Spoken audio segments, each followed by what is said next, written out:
Hello everyone and welcome back to another video here on the Lil'X YouTube channel. Today we are going to be talking about the Apple Watch. Now, should you go ahead and buy an Apple Watch right now, or should you wait maybe for the redesign or Apple to bring back some of the features which they've removed, like the blood oxygen sensing feature? Now, starting off with the redesign. The new redesign this year is supposed to bring new bands, like a new mechanism, instead of the one that we've been having where all you have to do is, press this little button in the back and then it just lights off. That is supposed to change for this new generation, since the watch is supposed to be looking different. I believe it's just rumors right now, but I believe they're supposed to be calling it the Apple Watch X or the Apple Watch 10. Kind of how the iPhone 10 was a big redesign for the iPhone, this is supposed to be a big redesign for the watch. Now, the Apple Watch came out in 2014 and it pretty much has always looked pretty much the same. It's always had the same shape how it is. Of course, they get slimmer and we got new sensors, new features, new abilities. The speaker got louder, microphone got clearer. We got those kind of upgrades. In terms of speed, that was also a big upgrade.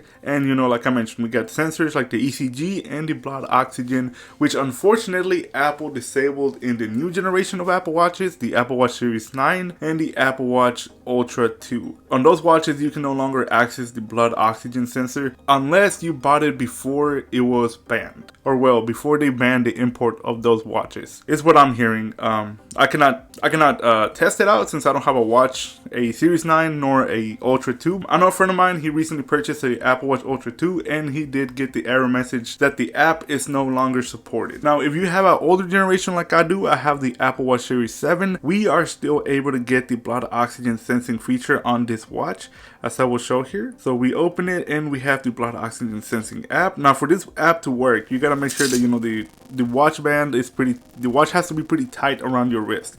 If not, it's gonna give you an error. And I found out that even if you do have it pretty snug, sometimes it will still fail. It's not the most accurate, since it's not proven, it's not approved by the FDA. It's just something for you to have and take a look at, not necessarily use it for medical purposes. And as you can see here, it failed. I am moving a lot, so that's probably why. But I mean, just knowing that you have it on your wrist can be helpful instead of having to buy those that you clip on your finger. You always have one on your Apple Watch and it helps. But like I mentioned, this is not approved by the FDA. It's not an official medical device. Like the ECG that's approved by the FDA. The blood oxygen sensor is really not, and apparently it developed using a patent which they infringed on from a company called Massimo. So if you would like those features added back, hopefully Apple can work out some sort of deal, or hopefully they win the case, or whatever the case is, hopefully they're able to bring that back. Now, apparently they're supposed to be bringing a sensor that's supposed to be able to measure the sugar in your blood as well, for people who are diabetic or pre-diabetic, or even if you just want to measure it. That's going to be awesome. I can't wait until they add that to the Apple Watch. I am hoping that comes here sooner than later, and hopefully they don't infringe on any patents so that feature does not get removed. Now, like I mentioned, my watch still has it. So is it worth it, buying an older generation Apple Watch as well? This watch, I bought it last year. Okay, this watch came out in 2021. This watch is not new by any means, but it still has pretty much a lot of features that the new watches have. Now, it doesn't have the main key ones, for example, crash detection. I do not have that on this watch. Thankfully, my iPhone has it and my Google Pixel has it. So if I have those with me, God forbid, an accident happens, I have those with me and I have my watch on me as well. So I can, just tell the assistant to call, 911 or dial it from the watch, since it is the closest thing that I will have with me at the time. And like I said, this watch, I bought it last year. It is not the newest generation, Series 7. It still works like a champ. I use it every day, for my workouts, just in general, get my notification. And I bought it brand new last year.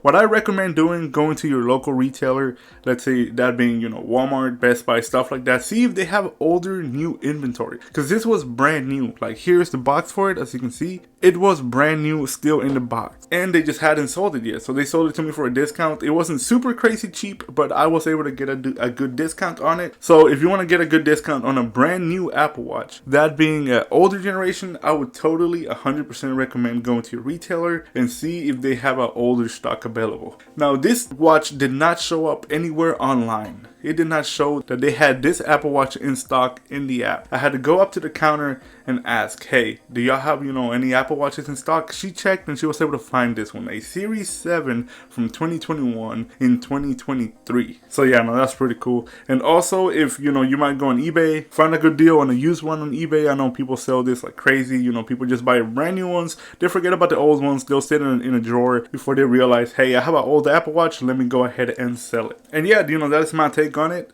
I believe that the Apple Watch is still a great device. If you buy, used, or even if you have an older generation, like I said, I have the Series 7, it still works great. If you want to get the brand new one, you sure can do so. Just keep in mind that you do not get the blood oxygen feature, but you get, newer features like crash detection and stuff like that, which to me are more important than the blood oxygen sensor.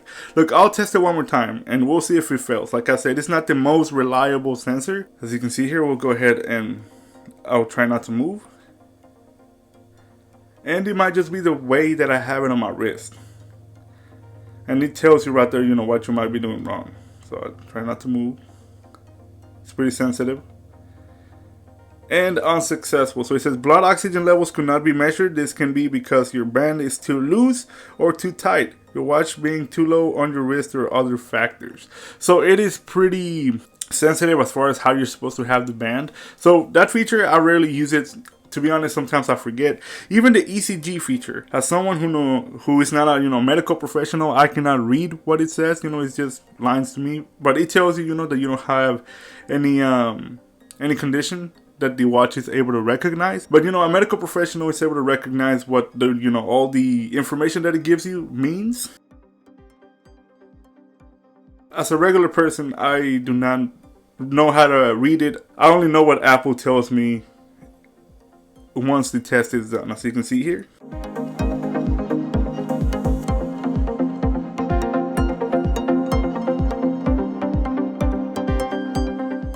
And there we go. As you can see here, the ECG does not show signs of atrial fibrillation. As you can see here, it's, I guess, pretty good. That's all that I know how to read. Medical professionals will of course be able to read it better, and it's good to have that. You can take it to your doctor and be like, hey, this is what it's showing. Is it good? Is it not? For what I've heard, it's pretty accurate, even though you don't really get as much information as if you were connected to a professional medical machine. But it's still good to have that on your wrist, and I'm glad that Apple did not infringe on any patents for that. That is good to have. And I guess with all that said, I'll catch you guys in the next one. This was just a quick video about the Apple Watch. The Apple Watch is not the most exciting device to review or check out, but it's nice knowing what's going on with the Apple Watch right now and what might be coming soon.